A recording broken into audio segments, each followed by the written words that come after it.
Welcome to Kenton Teaches. Enjoy the video. You start by making sure Steam is up to date and your Xbox, Microsoft, account is ready with two-factor authentication enabled. Once done, open Steam and go straight to account details, then linked accounts. Click the option to link a Microsoft/Xbox account and sign in when the browser pop-up appears. This is the first critical handshake. Steam requests permission to read basic profile info and verify ownership.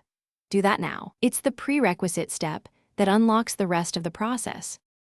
After signing into Microsoft, you must actively grant Steam the permissions it asks for, otherwise the link won't persist.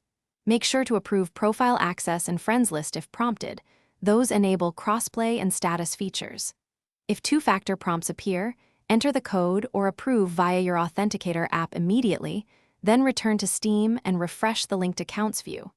Once you see the Xbox entry with a date and time, you've completed the core authorization and can move on to testing and settings adjustments.